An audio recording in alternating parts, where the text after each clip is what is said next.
Hey there friends, really quick before we get into the video, I just need to do some housekeeping. First of all, just in case you missed the memo, I've started doing weekly uploads. I'm now dropping videos every Friday and Sunday for the foreseeable future. With that being said, I also wanted to let you know that I'm working on a bunch of long form videos coming up, one of which is the first video in my series reviewing Season 2 of SpongeBob SquarePants, just like I did for Season 1. I am so excited to start this project and I can't wait to dive into Season 2 with you guys.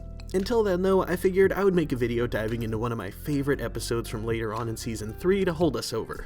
I also have to give a huge shout out to some fans that gave some super thanks on a few videos. First up we have Hairzynes3503 who so generously donated 20 euros and wished me a Merry Christmas on my video about Arnold's Christmas. Thank you so much my friend, and I hope that you had an excellent Christmas as well. I really appreciate your kindness and I hope you have a great 2024. Next up we have Rabid Guard Dog who donated $2 on the same video to say thank you and a Merry Christmas. They also asked me my thoughts on Hey Arnold the Jungle Movie. First of all, thank you so much, and I hope that you had a very Merry Christmas as well. As far as the Jungle Movie goes, I've got to be completely honest with you guys and say that I've never seen it. At first it was because I was working too much and I didn't really have the time to watch movies really, but then it turned into me holding off so that I could have a more raw reaction when I make a video about it somewhere down the line. Next up we have Triforce Wielder 8500 who donated $2 on my video about the Rocko's Modern Life Christmas special. They said, Rocko's Modern Life was my favorite cartoon as a kid. Ola from Colorado. Thank you so much for your support my friend. Rocko's Modern Life is definitely one of my favorites as well. Next up we have Yohi who donated $5 just to say thanks on my Hey Arnold Christmas video. And you are so welcome my friend, and it's you who deserves all the thanks. I feel so lucky to have such awesome fans who enjoy my art. And last but not least we have Olive Green who donated $2 and said thanks, you got this, keep grinding, love your videos, and also Happy New Year. I really appreciate that. I've been grinding super hard and I have some really cool videos in store for you guys. I'm really appreciating all the love and support from everybody. Sometimes, I'm gonna be honest, I struggle with reading comments because I'm a very sensitive guy and the mean comments hurt my little feelers. So just saying, to all of you who consistently leave me really nice comments, I really appreciate you. I see a lot of the same names pop up in my comment section and I just want you to know that I appreciate all of you so much. And of course, if you want a shout out like all of these fine folks, feel free to donate to me directly with the thanks button right below. It's next to the like and share button. I also have a Patreon as well if you want to support me directly on like a recurring basis, but seriously guys, no pressure. I can't stress enough, you guys being here on YouTube and just watching this video to begin with is more than enough support. I seriously can't thank you guys enough for being here and for giving me the chance to speak words to you through this little screen, and with that being said, let's move right along with the video.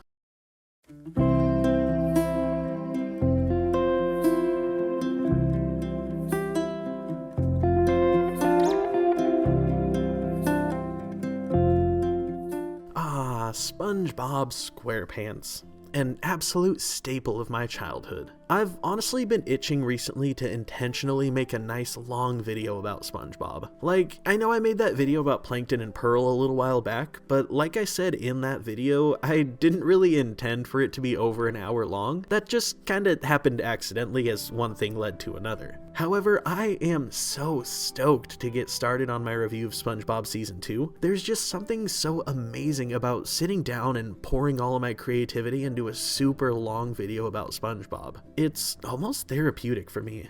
It brings me right back to the good old days, and it feels like home. I'll say this much though. I've got a lot of very long videos I'm planning and working on, so it might be a tiny bit before we get to my first SpongeBob Season 2 video. So in the meantime, just to hold us over, I might as well make a video about one of my favorite episodes of SpongeBob. I also have to give a huge thanks to my lovely and amazing wife who recommended that I make a video about this episode. It's a really quality episode, and it feels like a great one to hold us over until we get to Season 2.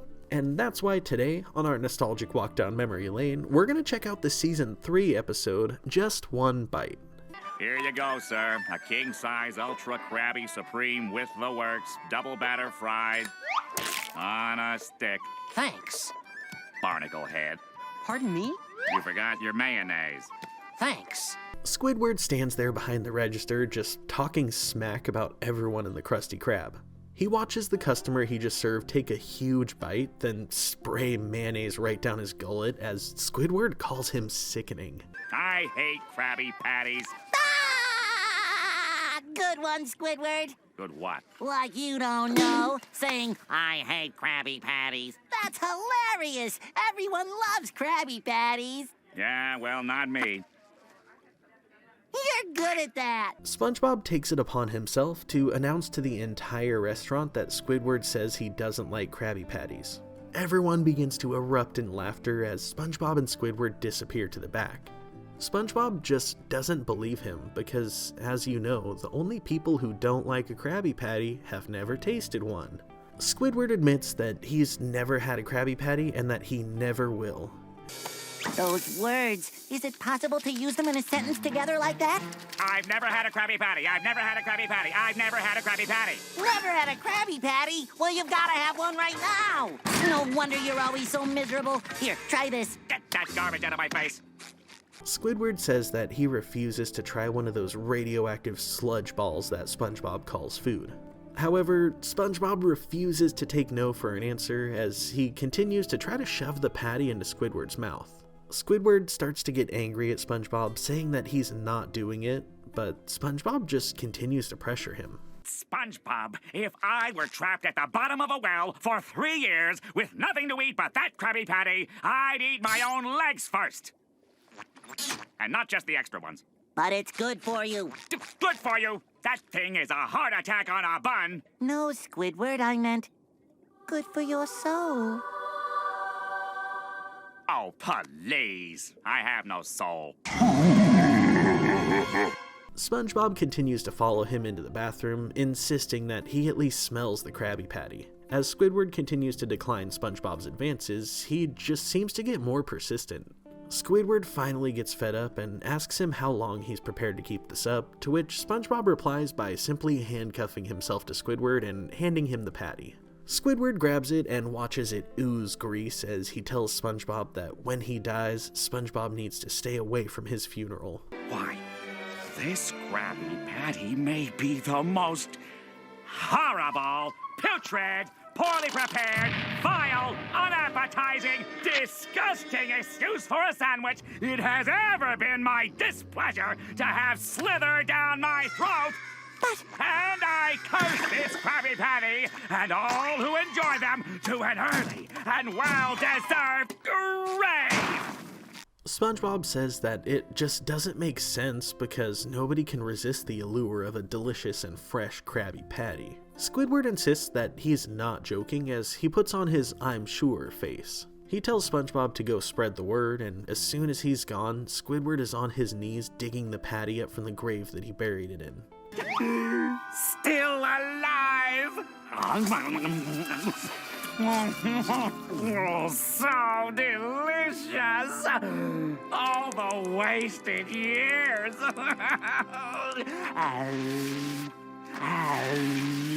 Squidward continues licking the sand that the Krabby Patty was buried in as he begins to panic and break out in a sweat due to his newfound love for Krabby Patties.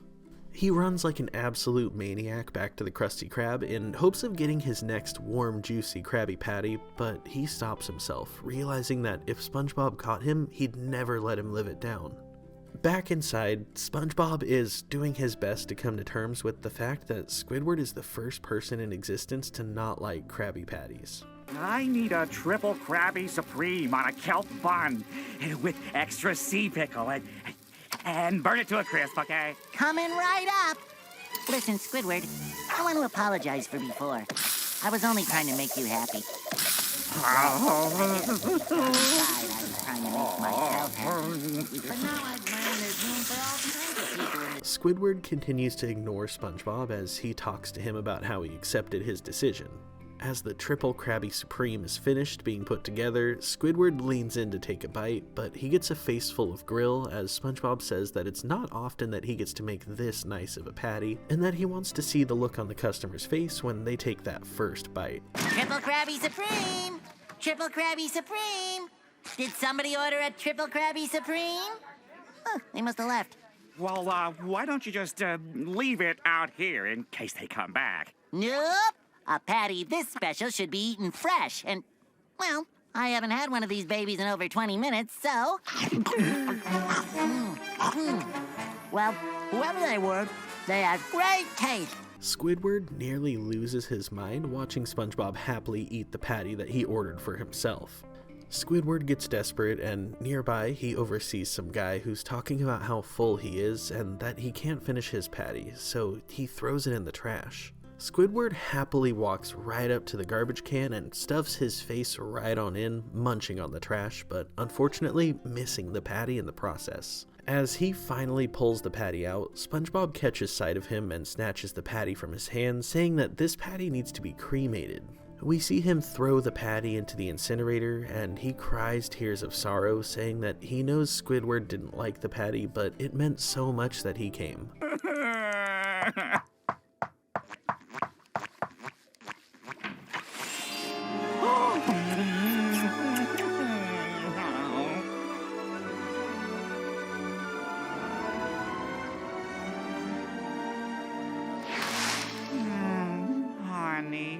Squidward wakes up in the middle of the night after dreaming about his Krabby Patty family. He gets up and races to the Krusty Krab, saying that he's gonna get a patty and nobody's gonna stop him. Squidward walks right up to the restaurant and straight through to the back, right to the patty vault. He cracks it on open and screams in excitement over the massive mountain of patties that lay before him. As Squidward picks up a patty and goes to take his first bite, he's interrupted by SpongeBob, who just showed up at 3 a.m. to count the sesame seeds like he always does. SpongeBob begins to question Squidward about why he's standing here in front of the open patty vault in the middle of the night, and Squidward starts to drip sweat as he panics. No, wait, it's not what you think. This is a big misunderstanding. You've got to believe me. Listen, I am telling you, you better listen to me, SpongeBob. You like Krabby Patties, don't you, Squidward? Yes! Yes! I admit it, SpongeBob! I love Krabby Patties! Squidward finally admits to SpongeBob that he absolutely loves Krabby Patties, and SpongeBob says that he knew it all along because no one can resist a Krabby Patty. Next thing you know, we see Squidward absolutely just losing it. He goes crazy and eats hundreds upon hundreds of Krabby Patties. SpongeBob tries to warn him that he can't eat that many Krabby Patties at one time. What's gonna happen? Am I gonna blow up? No, worse! It'll go right to your thighs! My thighs? And then you'll blow up.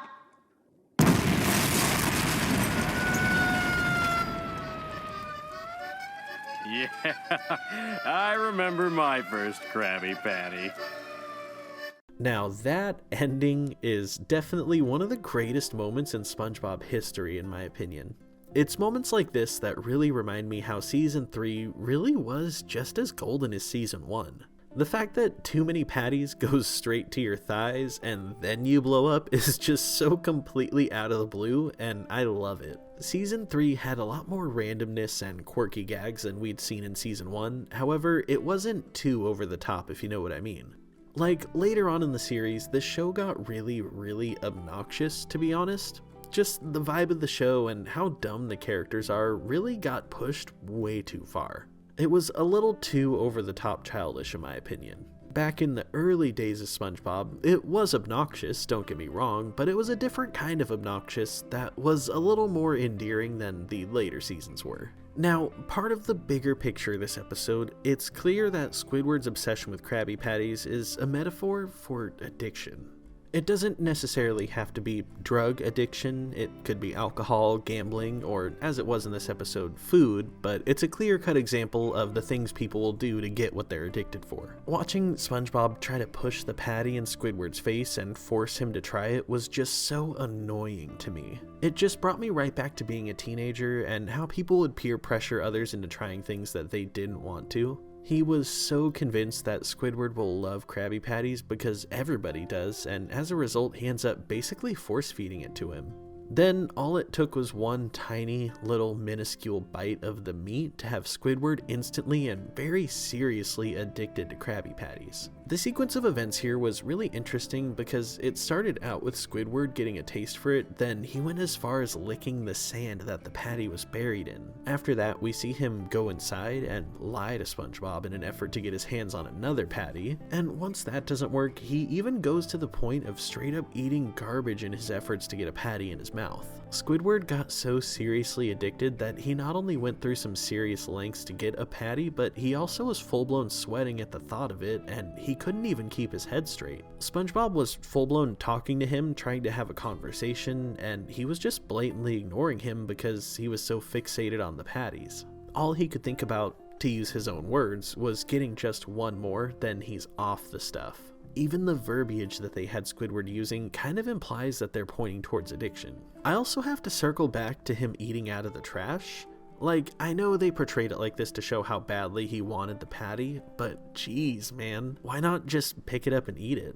It was on the very top of the garbage can, too. I understand that they're trying to hyperbolize the desperation and sense of urgency, but still, it was just a weird move. Not gonna lie, Squidward's behavior at this point kind of reminded me a bit of when my mom took me to visit San Francisco in the mid-2000s. I had to have been like 14, so it was probably like 2008, right about. I remember being in this really weird part of the city and seeing some guy walking down the street and talking to himself. He stopped and was scraping some white crusted bird poop off the ground, and that right there stuck with me, and that's the kind of act of desperation that I'm talking about when they show Squidward eating literal garbage in an attempt to get a Krabby Patty. It's a cartoon made for kids, but this seemingly hyperbolized behavior of Squidward's is actually a reality for a lot of people who struggle with addiction. Now, moving on from there in hopefully a more light-hearted direction, I have to point out how ridiculous it is that Squidward of all people is calling Krabby Patties disgusting. I mean, this is coming from the guy who unironically loves canned bread. Furthermore, he's never even tasted one. He's just being a total contrarian because he wants to be different from everybody else. I will say this much though, I do kinda love how Squidward is just always on one. Like, when he's talking about how much he hates Krabby Patties, he says, "If I were trapped at the bottom of a well for 3 years with nothing to eat but that Krabby Patty, I'd eat my own legs first." It kind of reminded me just a little bit of the season 2 episode Squidville, where he talks about how he'd rather tear out his brainstem and walk out to the nearest four-way intersection to skip rope with it than continue living next to SpongeBob. He's just always pulling these out-of-pocket wacky examples of things that he'd rather be doing, and it's hilarious. I also love that part where SpongeBob is trying to tell him that Krabby Patties are good for your soul, and he responds by telling SpongeBob that he has no soul, and we see the background turn into hell. This full-blown had me in stitches. Squidward is hilarious, and he is so very relatable if you're someone who's ever worked in customer service. Another thing that I just have to bring up is how fantastic that Triple Krabby Supreme sounded. The way Squidward described how he wanted it made just sounded mouth-wateringly yummy. As I'm making this video, it's about time for me to call it a wrap and make some dinner for my wife and kiddos, and I'm thinking my dinner plans might have suddenly changed because some burgers sound absolutely bomb right now. Speaking of that burger though, when my wife brought this episode up to me, she had one bone to pick with it, and that would be the inconsistencies here. We would see Squidward order the Triple Krabby Supreme, and when SpongeBob tries to hand deliver it to the customer's table, the customer is nowhere to be found. Instead of leaving their order like he usually would, SpongeBob stresses how special the burger is and that it needs to be eaten right away, so he takes it upon himself to eat it. Then, fast forward a little bit, there's the point where Squidward finds the patty in the garbage. SpongeBob ends up crying his eyes out and saying that the patty needs to be cremated, almost as if the patty were a person or an animal. The point here being that SpongeBob treats Krabby Patties like they are to be cherished and not to be taken lightly. To him, they are a very sacred thing. However, this ideology that he has is completely contradictory to the fact that they have a patty vault that just has hundreds of pre-made Krabby Patties sitting in there getting soggy and old. It's just kinda odd that SpongeBob puts them up on this pedestal like they need to be made fresh, eaten fresh, and if they aren't, then they need to be destroyed. All the meanwhile though, he has hundreds of them pre-made and just getting nasty sitting together in a cold metal vault. There was one other small thing that I noticed in this episode as far as inconsistencies go. When we see Squidward sneak out in the middle of the night to break into the Krusty Krab in an effort to steal some Krabby Patties, he ends up walking out of his house, then to the right and past SpongeBob's house as he heads to the Krusty Krab. This completely defies everything we know about this show because ever since the beginning of this series, whenever SpongeBob leaves for work, he walks past both Squidward and Patrick's house in the opposite direction. So with that being said, when Squidward leaves for the Krusty Krab in the middle of the night, he's going in the completely wrong direction. That one isn't a major huge issue, but if you're a very perceptive fan, you probably noticed it too. Other than that, we definitely have to talk about some of the iconic memes that came from this episode. We have, of course, Squidward taking the world's most minuscule bite of the Krabby Patty. We have the "I'm sure" face. We have, of course, the "You like Krabby Patties, don't you, Squidward?" face. And honestly, I'm sure there's probably more than that. All things considered, I can say that this is truly an iconic episode. It had all sorts of fun hijinks, and it also added some more background to Squidward's character as we learned that he's never had a Krabby Patty before. If there's any big question that I'm left with though, it would be how on earth did Squidward and this giant Krabby Patty have babies? But on second thought, I'm not all too sure that I really want the answer to that question. But what do you think? Did you enjoy this episode? Are you hyped for me to review season 2? Let me know in the comments down below. I always love seeing your guys' feedback. Massive, huge thanks with all of the love in the world to my patrons, especially my friends in the True 90s Kids tier. You all rock. If you enjoyed this video, then do me a huge solid and drop a like and leave me a comment letting me know about what you think. And as always, thank you all so much for watching, and I'll see you in the next one. Peace.